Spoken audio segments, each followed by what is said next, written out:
Hey friends! Welcome to my brand new Disney Dreamlight Valley series. I've been playing casually since early access launched in September of 2022, just enjoying the magic and placing houses and villagers wherever felt right. But now, my valley's starting to look a little too whimsical, so I decided it's time for a total valley glow-up. My plan? To organize every single house and villager by biome and give my Dreamlight Valley the storybook look I've been dreaming about. To keep everything organized, I created this Trello board. It's basically my digital planning tool for all of my ideas.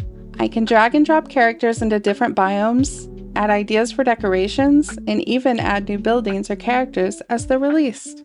And I'll be showing you updates to the board as we go. You can follow along and maybe even grab some inspiration for your own valley. Leaving my comfort zone in Dreamlight Valley is going to be tough. I mean, who knew redesigning a magical kingdom could feel this big? But I'm ready for the challenge, and I can't wait to bring you along for the journey. And here's my organized magic Trello board. I have different lists for different areas. I have the Dreamlight Valley, of course, and it's showing each biome with a nice colorful header. Then I have the floating islands, and we only have 4 for now, but when we get more, I can add another card and create a new list. I have the first DLC here, Eternity Isle, and I feel like the DLCs are a little different. They have bigger biomes with smaller little areas inside of the biomes, so I created these headers with gray.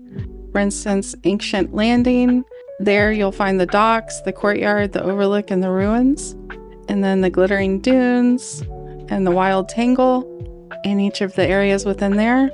And then the second DLC with Storybook Vale, we have the Bind and Ever After and Mythopia, of course. And then I have each of their areas underneath. So those are my list, my primary areas. I've already placed my villagers where I think I want them to go. And this last column is a list of my characters and buildings. And I add to them as we get them, or I unlock them. And then I'll have those ready for when I decide where they're going to live.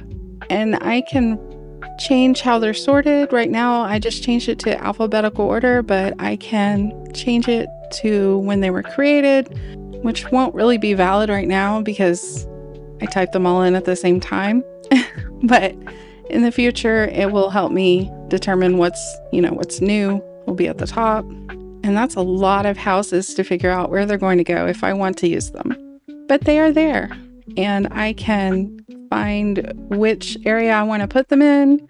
For instance, in the Wild Tangle, I have nothing but Mulan and Mushu. So, I'm probably going to want to put something fun there.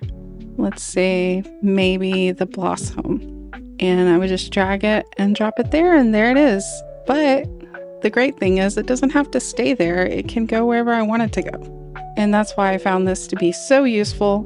I went through many ideas of spreadsheets and lists and notes apps, and I remembered about the Trello board. That is perfect, I thought. So if we ever get another DLC, I can add another list and create the areas within there and move people around. And if I start building and I decide I don't want Oswald there, I want to put him in the ruins, I can just drag him over and he can live there. So it's really, really easy to use, and it's going to be very helpful for me to decide where people will go. And then I can also see like, oh, that's filling up. I need to find another place for that, or maybe some places I want to be more crowded than others. It just depends. But I love everything about it. I love the look of it. I love how clean it is. And another very cool feature is that I can go inside of these. You can see the pencil there to edit the card. And then I can add more things here. I can write anything I want. This is Mickey's house, so if I wanted Mickey's house to use a certain path or decorations, I could put notes in there for myself. I also think the checklist is going to come in very handy. I can add placed home, added path, decorated outside, things like that. and then check them off, and it'll show when I'm done. It'll also show on the card that I have tasks I want to do there. You can also add images. So many unlimited things I could do here. But for now, this is what I'm going to do. I have my list. I'm going to place my buildings, and I'm going to go from there. And that's the plan so far. I've already mapped out where each villager will go, but the beauty of this setup is how easy it is to make changes as we go along. I can't wait to share every step of this journey with you as we reshape my Dreamlight Valley into something truly magical. If you've enjoyed today's episode and want to follow along with the rest of the series, don't forget to subscribe and squish the like button. It really helps the channel and keeps the magic going. I'd love to hear what you think about the plan so far in the comments too. Thanks so much for watching, and I'll see you next time for more organized magic. Bye!